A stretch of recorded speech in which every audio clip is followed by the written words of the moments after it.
Welcome to the Keynote Panel, our 32nd and very last session of the first Iceberg Summit. Today's panel topic is streaming in the iceberg age. It is my pleasure to introduce the panel moderator, Jason Reed, Head of Product and co-founder at Tabular.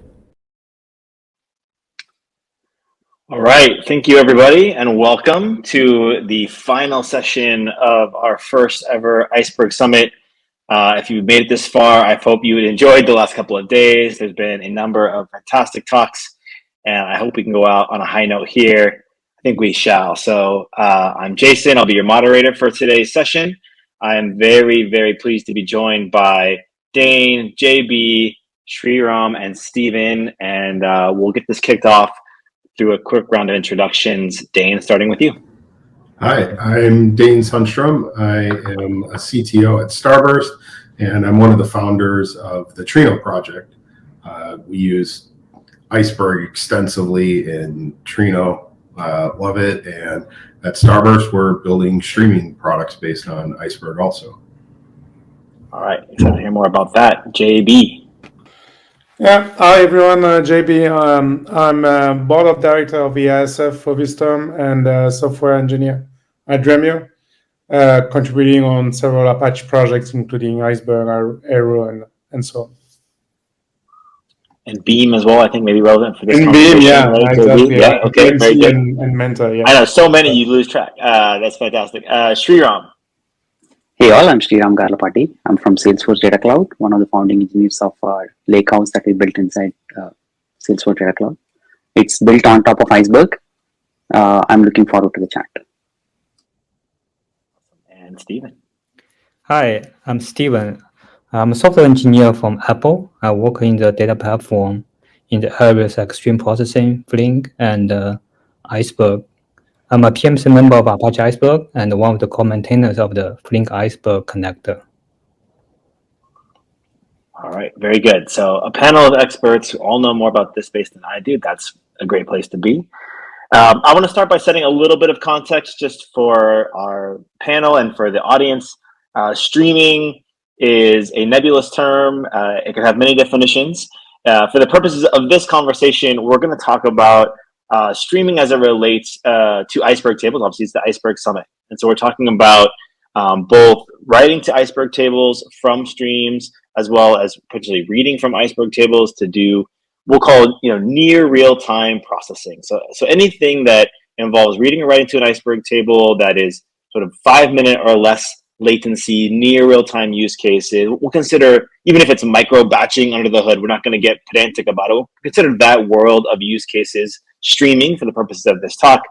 And batch we'll assume is things with longer latencies, 10-minute or hour, day type latencies, things that have discrete start and end sort of batch workloads. We'll make the contrast that way for the purpose of this discussion. So under that definition, we'll do this round robin just to get everybody started. I'll have each of you sort of answer a question about heuristics that you've used either in your careers, in your products, in your companies to think about use cases. Like, when is it a good use case for streaming as we've defined it versus batch processing, and how do you think about those trade-offs across use cases? And Dane, we'll start with you. Oh, yeah, I'm glad you said the context, because often these things get mixed together where we talk about actual real time versus near real time. So in my experience, when I was back at Facebook, we had some very specific near real time stuff like election result data that you want to get on the site as soon as possible. There were very few use cases of that.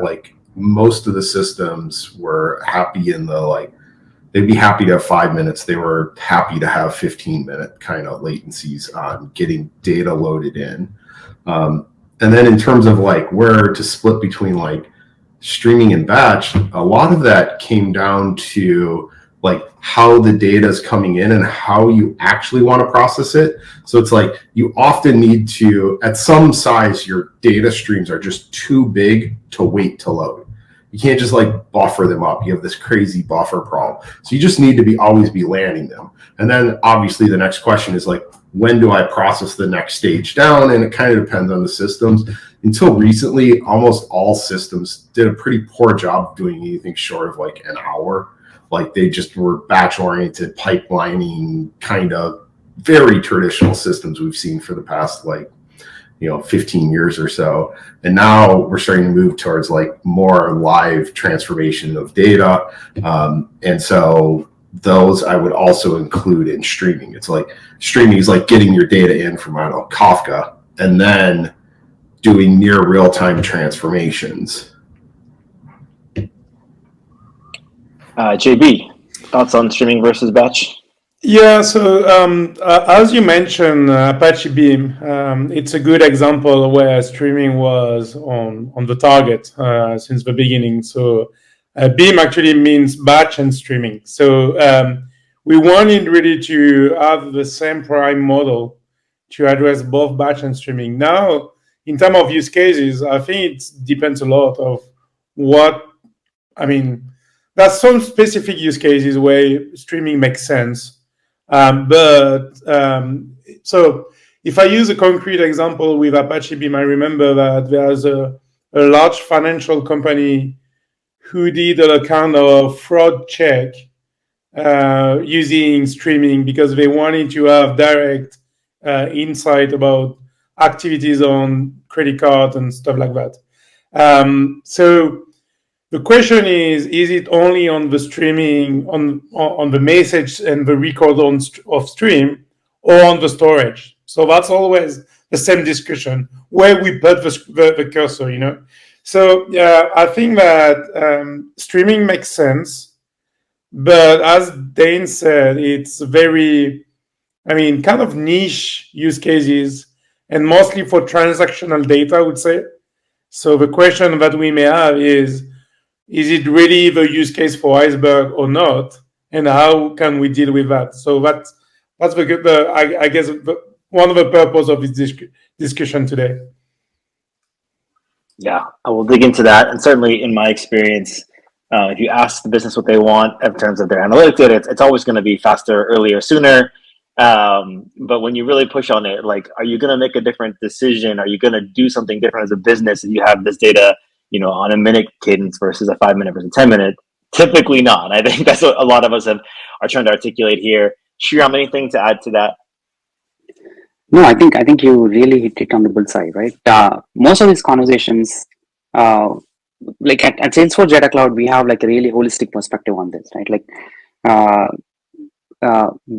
because we just own the entire data model, right? Like so we are working closely with our partners, our industry verticals, to understand where to fit their what is that size of the stream, or like the fat, whether you want a fat stream, whether you want a thin stream. Like we are constantly trying to fit that, and we're trying to create stereotypes of iceberg tables and streams that those guys can use, right? So ultimately it really comes down to this: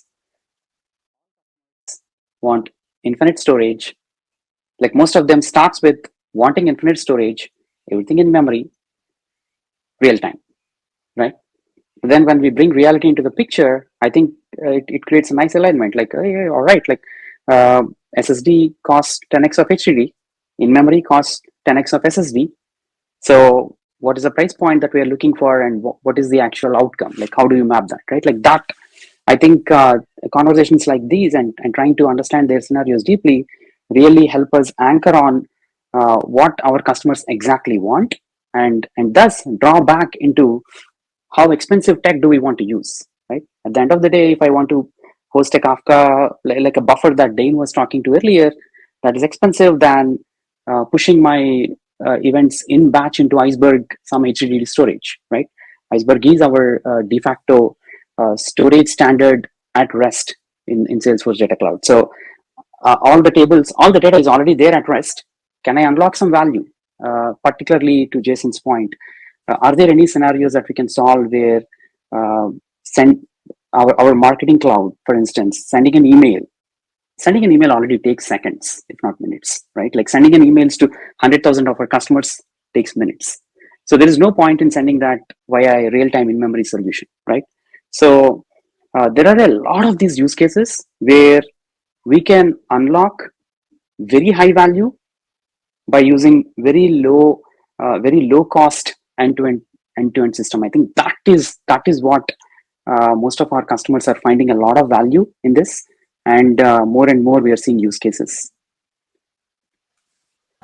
Yeah, that's a great example of like, emails already, who's looking at that on the second by second basis? Not me, hopefully. So we don't need to send them this quickly. And you mentioned the cost trade-offs in particular, right? It's much more expensive as you move things closer and closer to real time, as well as the tooling. I think the tooling, Dan, you mentioned this, historically, we have a lot of great tools for batching. The tools for doing things at lower latency are getting better. And Steven, that's what I'll leave to you. You're a big part of the tooling ecosystem, making that Flink and other tools better. Your thoughts on streaming and batch? Sure. Yeah, I think a couple of things I already talked about earlier. One is sometimes if the source data live in the message queue like Kafka, then typically use stream processing to read and process them. The other side mentioned earlier is about business value. There has to be business value to process data in low latency. If there's no business value, people stick with the tool they're familiar with. Nothing wrong with that, right? I'm going to expand on one more point, which is sometimes it is more natural and more efficient to process data in stream processing fashion. I'll give you two examples, especially for stateful processing. I'll give you two examples. Sectionalization, when we sectionize data, let's say based on idle gap.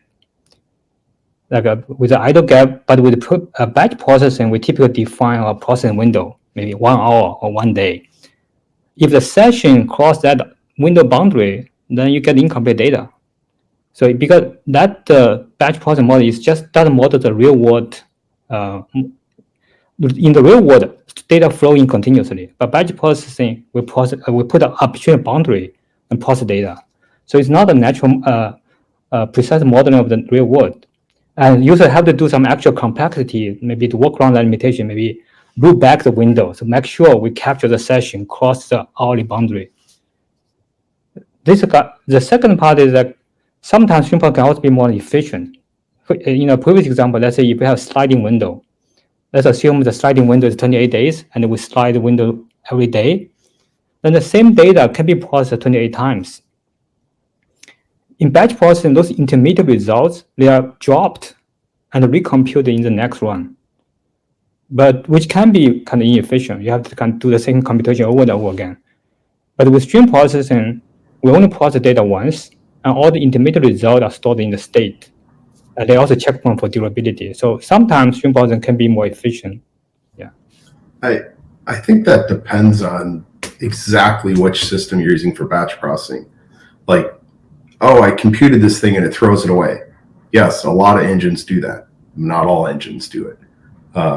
Like session process, like we were doing sessionization over like billions and billions of sessions at Facebook using Trino for years.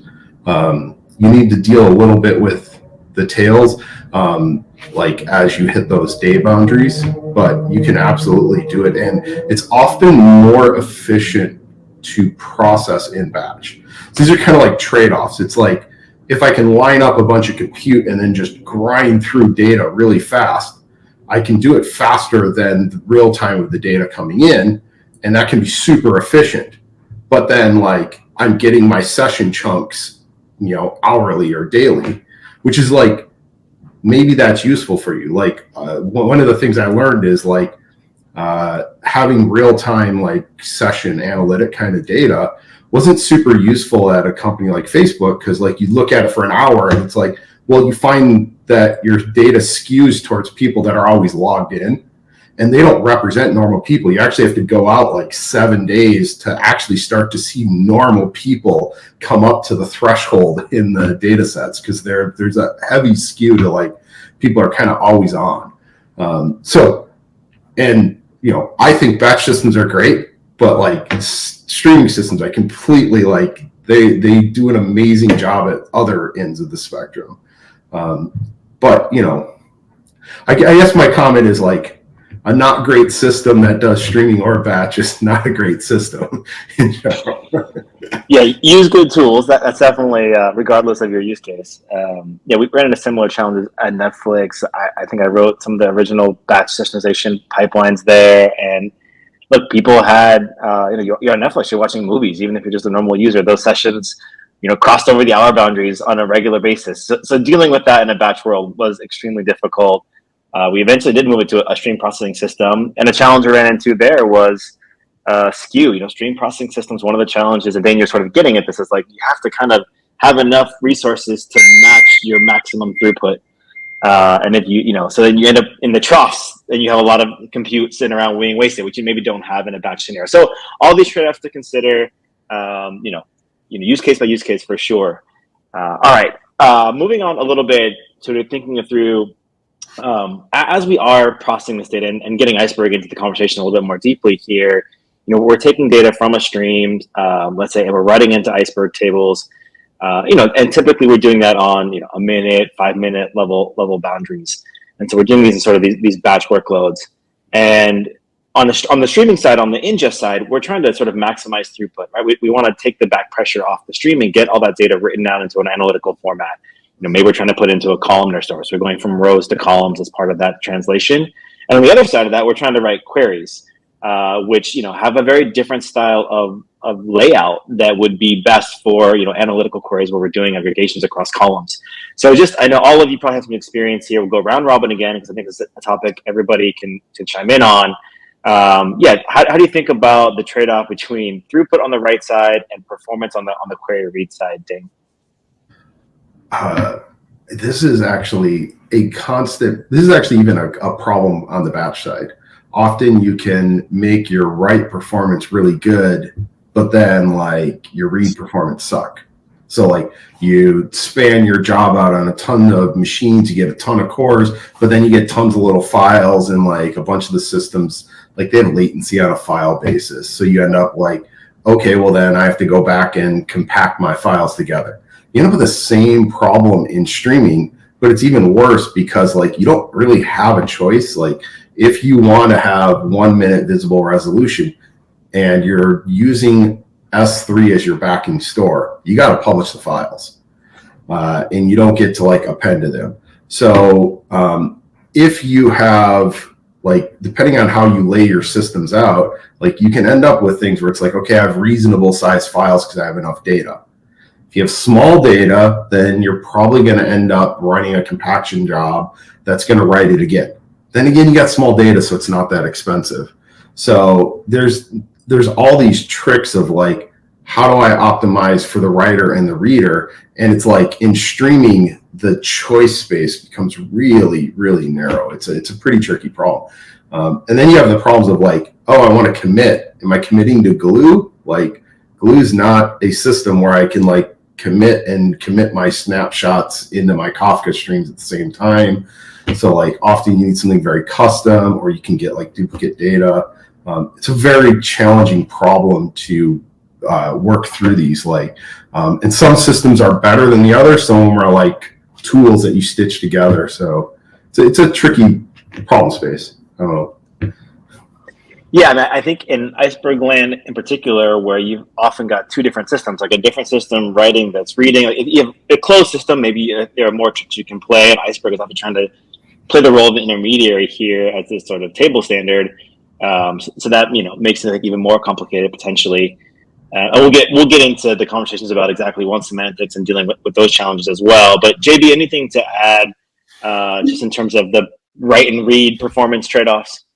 Yeah, but I agree with Dan. Actually, it's always the balance between almost real time is fast to write, but not very efficient to read. I mean, that's the factor. I mean, it's especially in Iceberg when we consider the equality that it has an impact the way we are dealing, and also I don't talk about compaction and all this stuff. On the other hand, batch is slow to write, but very fast to read. So, it's a kind of balance you have to find. And I don't think today we have an engine or storage that exactly answer the same level for both. So it's always a trade-off we have to find between the two. So yeah, that's basically also all the maintenance we should do when we do streaming is also very impactful for the users. So yeah, that's the trade-off to find.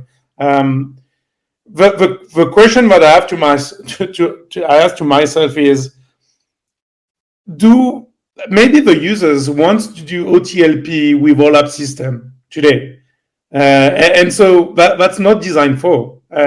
So maybe we can push on that direction, but does it make sense or not? I don't know yet.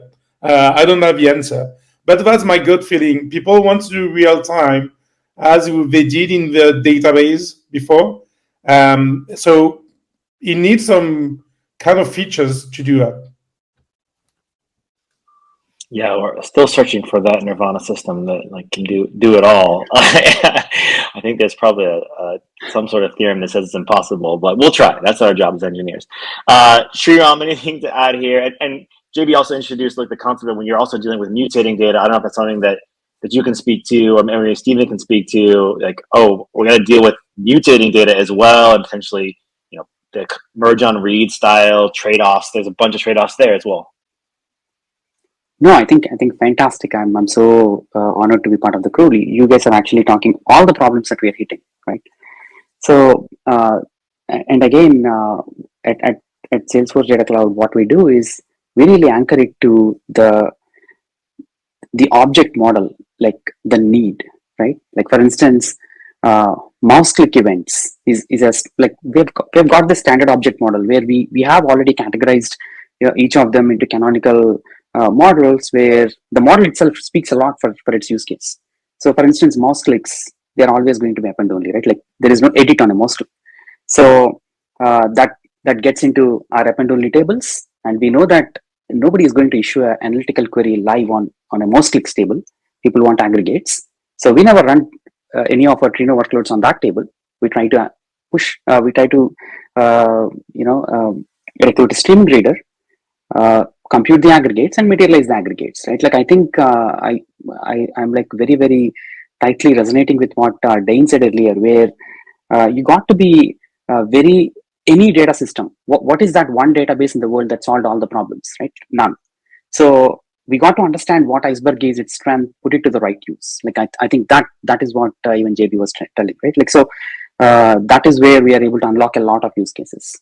And to your point, Jason, even merge on read writes, if we want to perform upserts into these Iceberg tables at low speed, there's a trade-off on read, because now the query engine need to accumulate all these merge on reads and really make sense out of the end table, right? So we really find that these are very good, interesting use cases. But if you are needing 1,000 merge on reads on a given Iceberg table, you're looking at a wrong tech.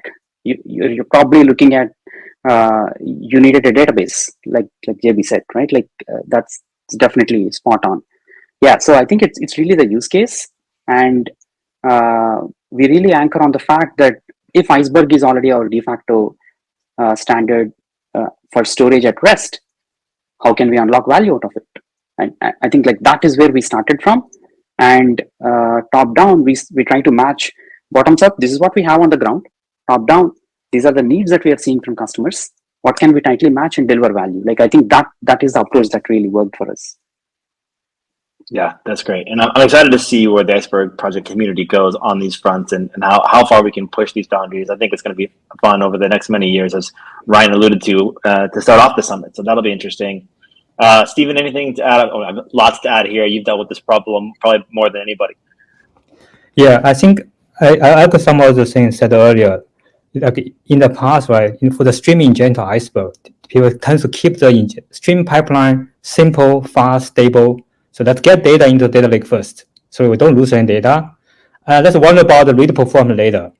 So that's always be the mindset kind of in the past. It also be my mindset in the past. But recently, we are also trying to doing some improvement.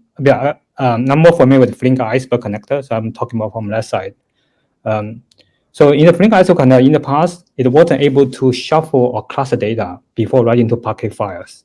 So if you have a skew data set, for example, you have event time, right? Where your recent hour have more data, your historic hour have very little data. Or you have skew data like a country code. Maybe some country has more data than the others, or event type. So all those skew data, if you use stream pipeline, and if they are partitioned by those skew data, then you can produce a lot of small files. That have been painful we are seeing in production. So we're working on in the Flink Iceberg sync to be able to shuffle and cluster data first before we write to Parquet files. So we actually made a good progress on that. In the end result, it means we'll still be able to write data to Iceberg pretty fast. Let's say every couple of minutes or every 2 to 5 minutes. But we can write the data in pretty good data with pretty good data clustering, so that you can get good read performance. So that's something we're working on. So the second thing, like if we talk about upsert, right? Flink Iceberg thing support upsert, but it's doing very little, meaning it's cheap on the write, but it's expensive on the read. So Flink will do, first it will write most data as equality deletes in Iceberg. It does write some position delete if the update to the same row key in the same checkpoint cycle. So when you equality deletes, they are very expensive to read. A lot of people complaining about that behavior from Flink Iceberg sync, which is a valid criticism, right? Second, those position delete Flink write, they can conflict with the compaction job, because when you do upsert, you need a compaction job to compact away the delete. Otherwise, as time goes by, your read performance is going to get worse and worse.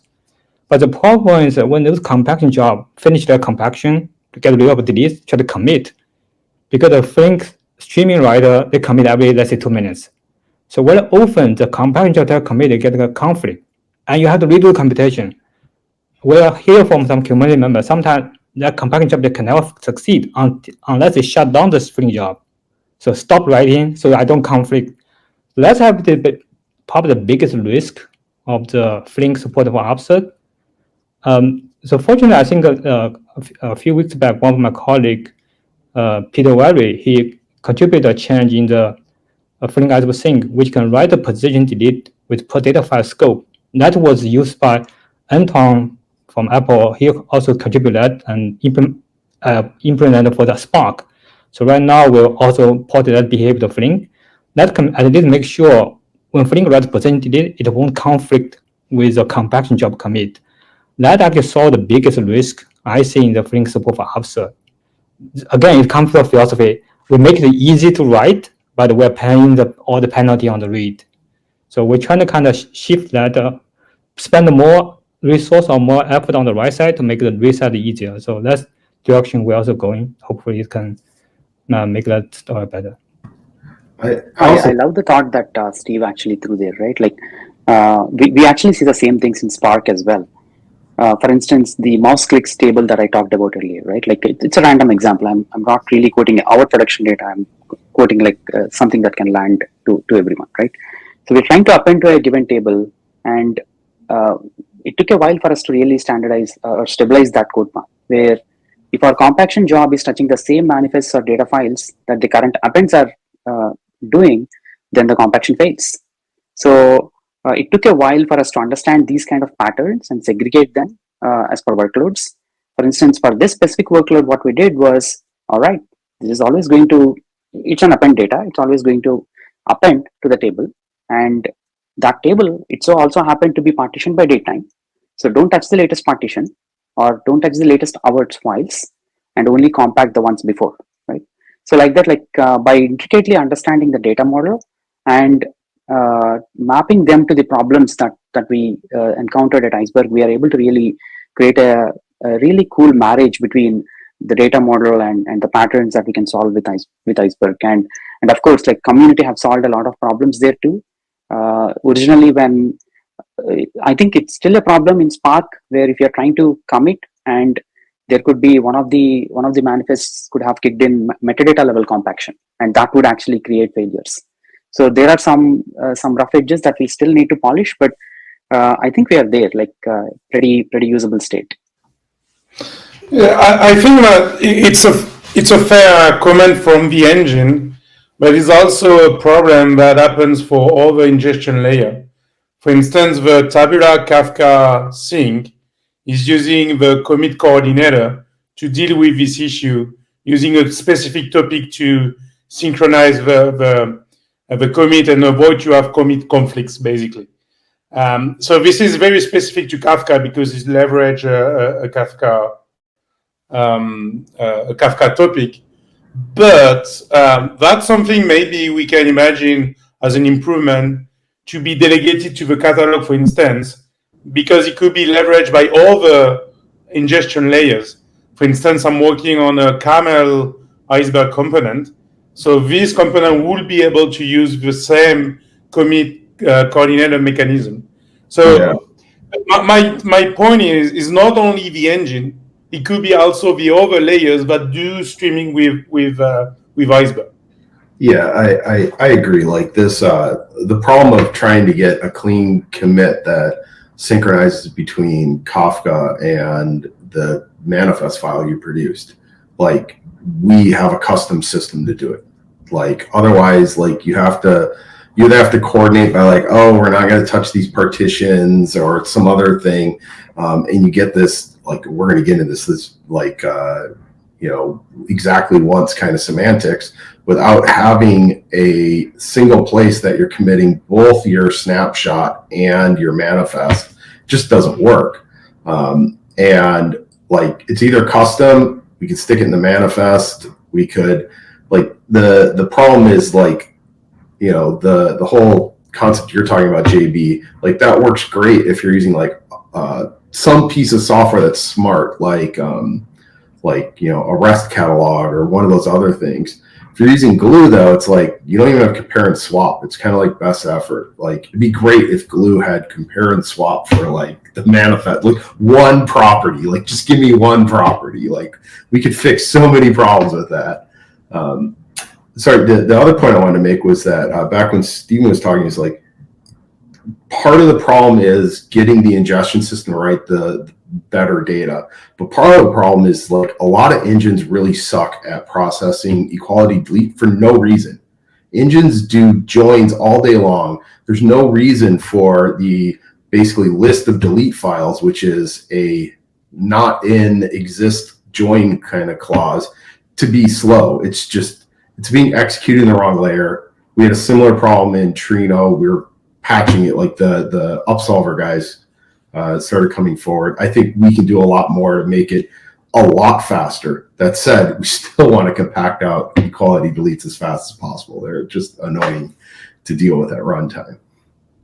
Yeah, I think we're highlighting some of the power of an open source standard like Iceberg. You can do a lot of different things with it, but also potentially introduce a lot of complexities, right? Like where it's not a closed system. So you have to coordinate across all these different systems and you get different performance characteristics. Sriram, you brought in a couple different times, understanding the semantics of the data model matter a lot, right? Like, so you have to bring in information from so many different parts of the world to do these things, right? And I think there's, as much as these are solved problems, and in a lot of cases, like databases and data warehouses have been solving these problems for decades. I do think we are pushing the ball forward in the way that we're solving it in an open ecosystem, and we're facing these problems all over again in a new world. And it's exciting to see the progress, and there's a lot more to do. So we've made a lot of progress. There's a lot more to go. Definitely excited that we have the right peoples working on these problems. That was a good segue also, Dane, into like the next bit to talk about, which is the exactly once semantics, style challenges when we're talking about streaming with Iceberg. So you already opened the box, Dane, but do you want to just more to say there? It sounds like you guys have built some custom stuff inside Starburst to handle this. Yeah, I mean, anyone who's looked at this problem long enough knows that you basically have two systems that are independently transactional, and you have to commit them together. And I mean, this goes back to the 70s. There are only a handful of ways to do it, and I don't think any of us are talking about adding XA to Iceberg or any of the engines. So like the only way to do it is like you got to stuff both checkpoints into the same system and do an atomic write. And so today that means you got to do a custom system. It'd be interesting to see where like the rest of like the nice thing about icebergs are all these different catalogs, but then like they have different behaviors. So I think we could be helped if we had like a standard place to at least stuff the checkpoints from the reader into the manifest, because then you'd actually have a stable point to move forward from. And then like you still have best effort with things like glue, but you know, you do what you can. Yeah, I think catalog standardization is going to be an interesting space going forward. We've heard about that in the last couple of days. So yeah, go ahead, JB. Yeah, no, it's exactly this. I think that at some point in Iceberg, we will need a common denominator for services like commit management, whatever, as Dane said. So in my opinion, the only place that makes sense would be the catalog, and we need a unique catalog, like unique by API interface, not by implementation. But today we know we are suffering about different catalogs, which are not exactly the same in terms of features and coverage. So in my opinion, and I think it was the panel discussion yesterday about the REST catalog. So it's a good bridge between the two panels. I see the REST catalog as the unique kind of API interface where we can host the services that the engine can leverage using Iceberg. That's my gut feeling.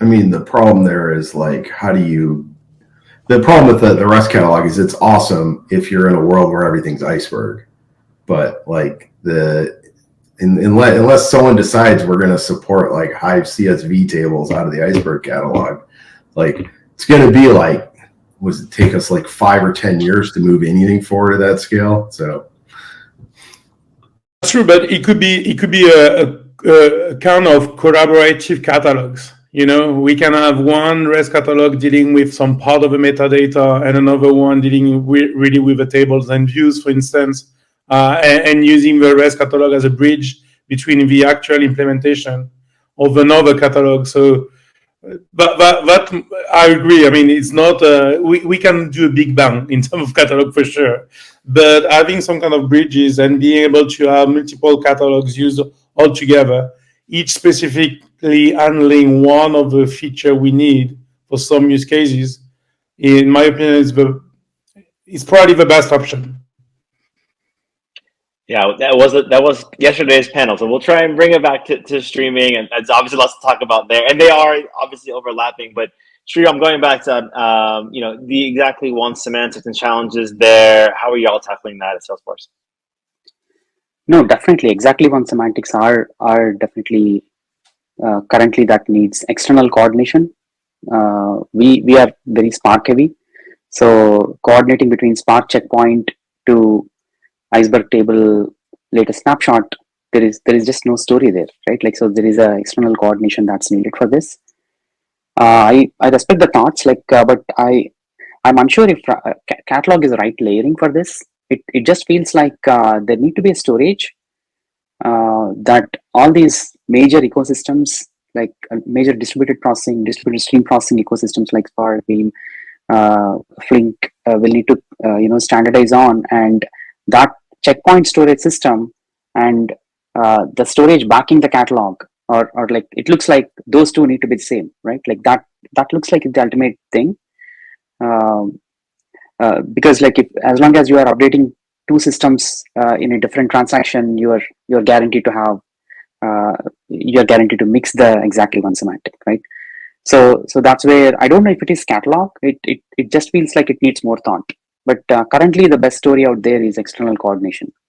Trying to see if before I write best effort, is my record already there, or like did I already process the checkpoint? Like have some kind of an external management, state management, and do a write or not do a write, right? Like that is the existing kind of a broken story that we have. Yeah, that definitely needs work. Jason, you're muted. Oh, go ahead, Steven. Yeah, please. Yeah.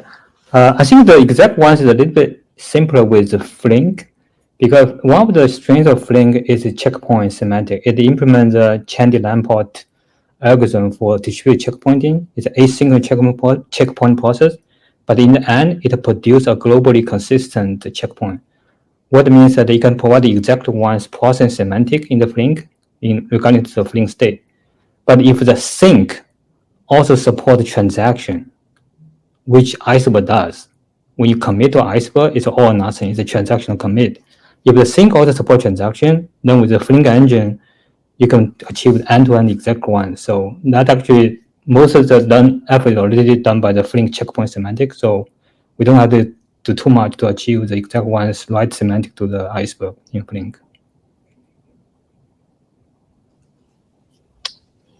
Okay, we'll move on to the next piece, which is now, and it has a lot of the same constructs that we've been talking about, but reading from Iceberg tables, right? So we get data into Iceberg tables, but we also want to then do downstream processing of that data. We also like to be at low latency for some use cases, even if those are micro batch kind of use cases. This incremental processing world or change data capture coming off an Iceberg table and doing interesting things with that. Jane, I'll go back to you and start there. Yeah. So we've been looking at, we're working on and building out these systems. From our perspective, we quickly came to the conclusion that basically everything's going to turn into CDC. You're going to ingest data and then you're going to get a GDPR delete. You're going to have to issue deletes.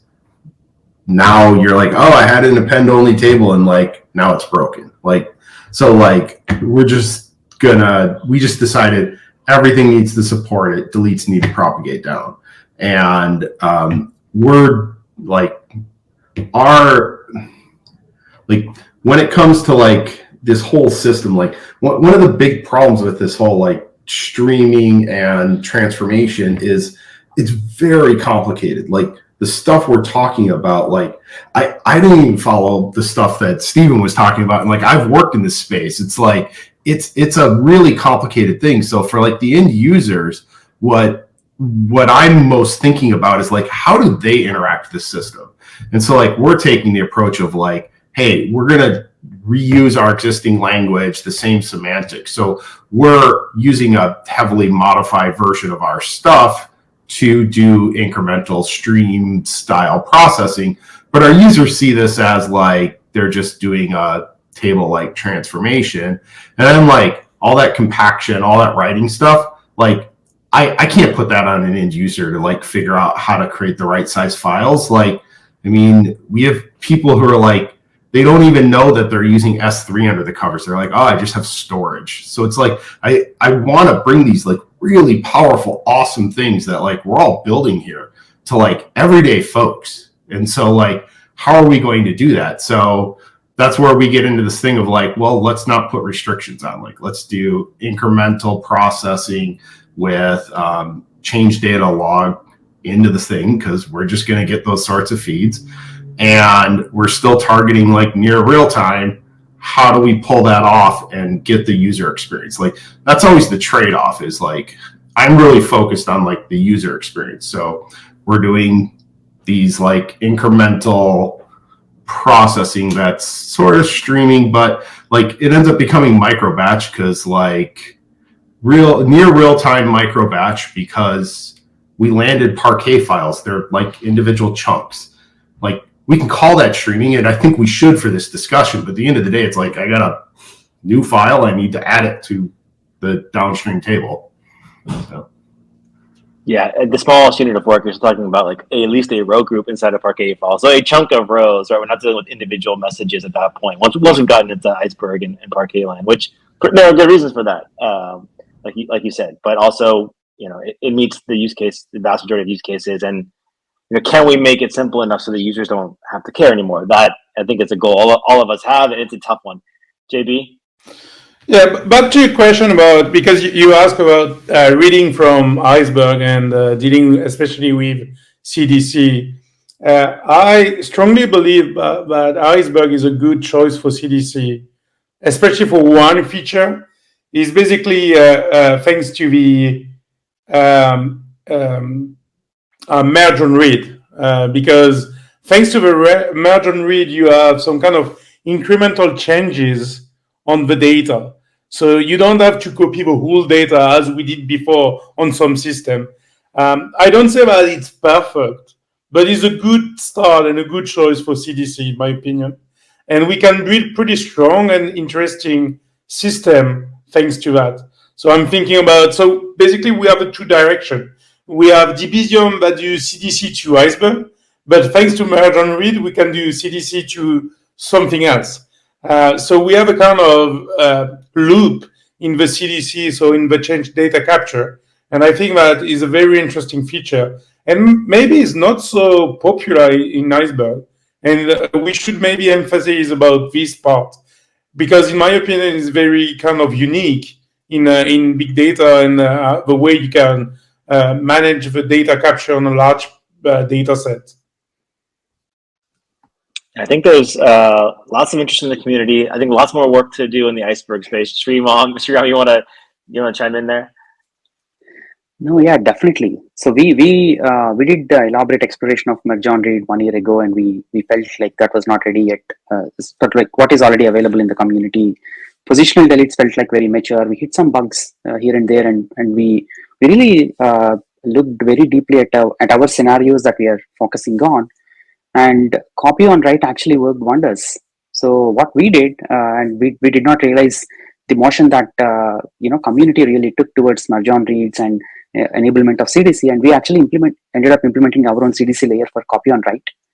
That so we actually we implemented a small layer where we perform a double write to Iceberg, and like we still are within the standard. We just write a small Parquet file with changes and attach that to the snapshot.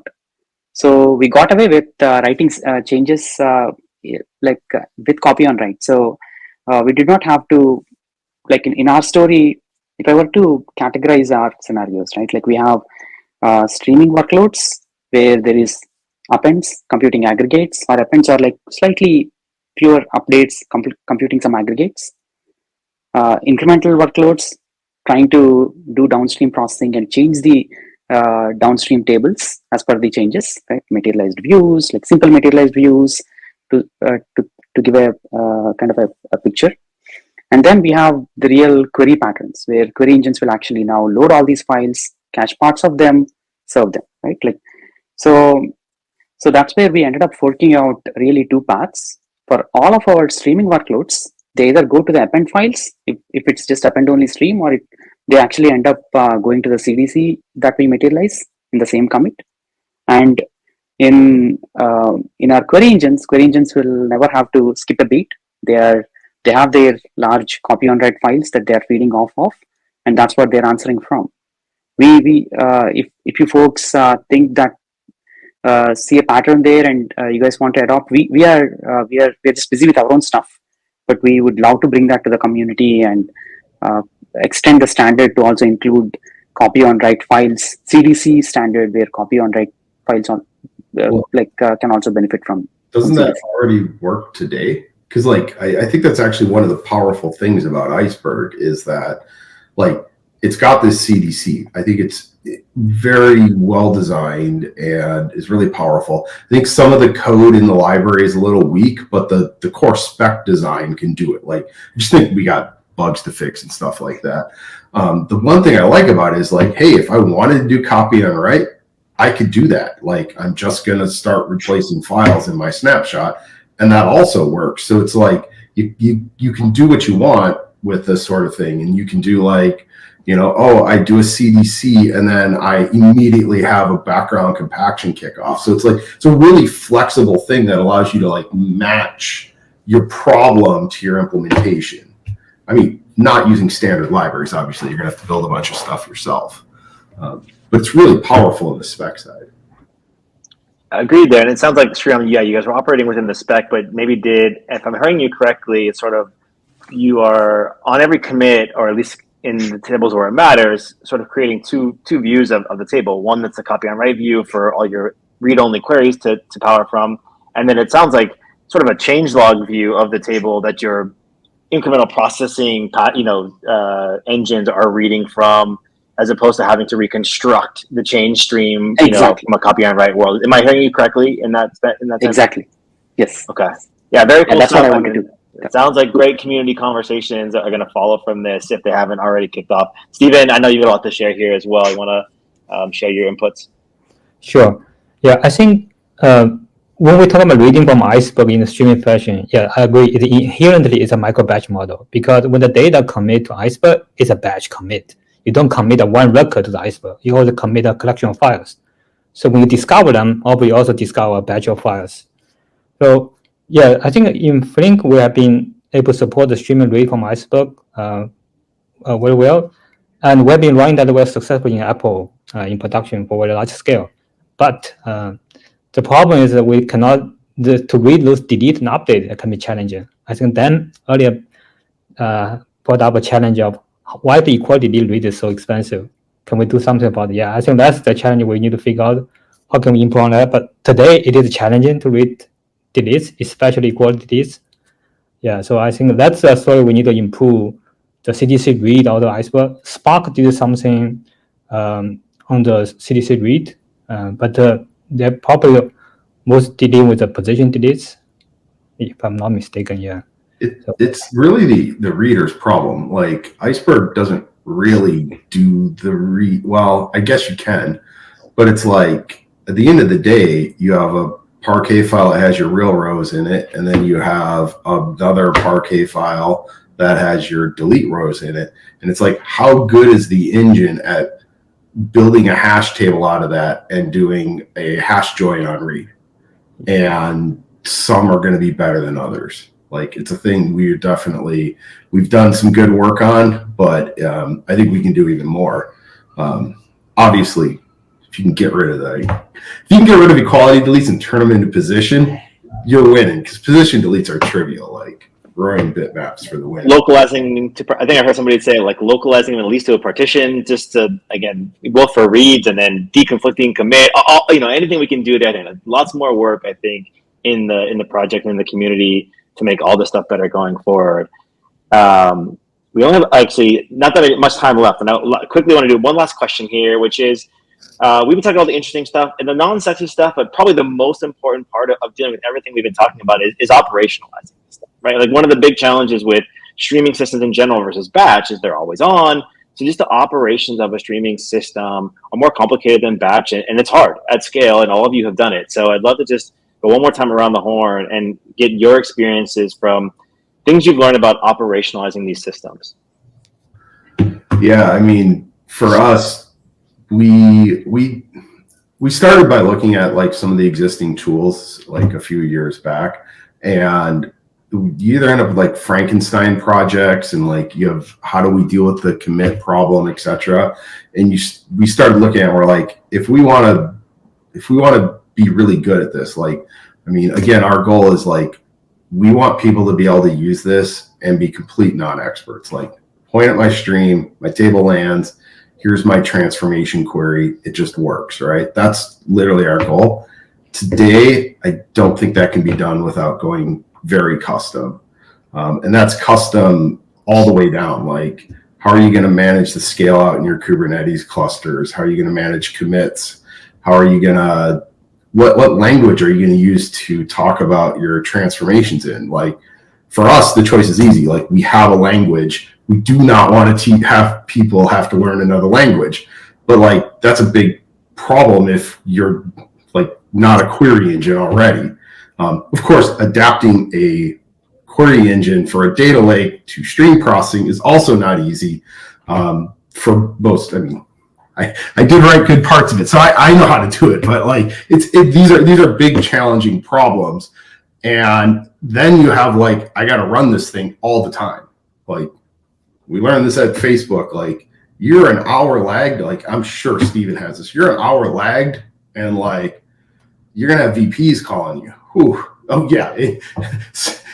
Yeah. At Salesforce. Oh my gosh. The customers complaining like, I'm a half hour behind. My salespeople are idle. Like it's a big, hard world to be in. Like, and we're trying to build a package solution, but unfortunately that means like today, a lot of it's just really custom. Yeah, I agree. I think we have a lot of details on each part. If I take again, if I use the Apache Beam Iceberg IO, So in the Iceberg IO in Beam, we have a lot of details about where we are in the processing, etc. But an overall picture where I know, okay, I'm reading from there, I'm reading this Parquet file, and I'm doing that on the, I don't know, the query planner, whatever. We don't have this kind of overall picture. So we will need a kind of custom platform that can help on this. So I think we have a lot of pieces, but not an overview of the whole system where actually Iceberg is one thing, but it's not the only one. The engine is there, the Kafka topic, if you use Kafka, is there, or Pulsar, whatever. So that's probably the missing part. I don't think it should be in Iceberg for sure. But generally speaking, for users, there's some space for providers to do this kind of layer. No, absolutely. There is a huge opportunity. I agree with like actually what JB and Dane said, right? Like there's a huge opportunity out there. Operations is a big deal. Getting your demo up and running, yes, I think it works out of the box. But productizing it is a whole different ball game, right? And all the way from mapping your icebergs structure tightly with the storage system that you're using. For instance, you need to intricately understand your S3 prefixes and really lay out your table very intelligently, right? Like that, starting from there to what is your right file size. Thankfully, Parquet is been like super mature, so you don't have to probably question too much about like the actual file format, but what is the right file size, default encodings, etc. taken care of, I'm assuming, and then come enter Iceberg. What is your snapshot? Like how many snapshots are you going to keep? We actually at Salesforce, we invented our streaming manifests, our streaming metadata guys. Like they went on into like our table metadata JSON for one of our streaming tables at one point was 400 MB. So we couldn't even load that stream in our initial days. So we invented systems where we externalize the snapshots into a different S3 file. We invented our own hierarchical snapshot. We got a principal level act from the community as a mental model. I think Ryan and co agreed that this is the right way to go. In fact, I think they were modular already. We didn't have to do much. They were closed in the classes. If you look at the actual classes, but sure, like with minor changes, we were able to actually achieve. We were able to modularize snapshots into a different place. So we solved snapshots. So don't write like 100 days of snapshots to an Iceberg table, right? Keep maybe last 100 and then externalize your snapshots into a different store. So there are a lot of learnings along the way. But yeah, like I think there were no surprises. 90% of that was we were able to see through all of that because the format was very clean. The constructs that were available were pretty self-explanatory. We were able to rationalize, all right, like we will actually hit that problem, and we already funded that, and you know we were able to do the right thing at the right time. So I think I would say it's really about deeply and intricately understanding all the knobs that Iceberg as a file format offers you, and putting all those knobs at use, right? Like I think that would be my key takeaway for operations. Yeah, and Steven, final thoughts from you? Sorry, just to make sure Steven gets a chance here at the last minute. Sure. Yeah, I think I would just talk about tuning. I think something I mentioned earlier, big data technology like Spark, Flink, Iceberg, they can be complex internally, right? There are a lot of knobs. They serve use cases from tiny data volume to gigantic scale at a big company. At small scale, those technologies tend to work out of the box. You don't have to do anything, and they just work great. But at large scale, we can see very different challenges. That may require some expertise to how to tune those knobs, because there are too many knobs. So I think this has been one of the major challenges for our users. Hey, even like for Iceberg table, sure, Iceberg is a library, but you still need to do the maintenance job to keep the table clean, optimized for read. So those tuning is a big pain for the users. We're trying to aim to provide some auto-tuning capability, for example, for Flink, Spark. That's going to really help them to alleviate some of the burden. At least automate some of those tuning that used to be, okay, they have to pin the infra team. Oh, this happened, you do that. Oh, that happened, you do Y. We try to automate that kind of tuning capability. So That's something we are working on internally most. Yeah, one of the major efforts for us. Thank you, everybody. We're right here at time. I want to thank everybody for the panel. This was excellent, super informative, great conversation. I appreciate the time. For those of you out there who are tuned in, thanks for sticking with us.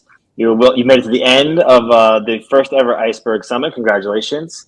All the videos will be made available. You'll get an email that has a link, and if your sessions that you missed or you want to go back and rewatch this, I could probably watch this 3 or 4 more times and learn something every time. Just this panel alone, there's so much information buried in here.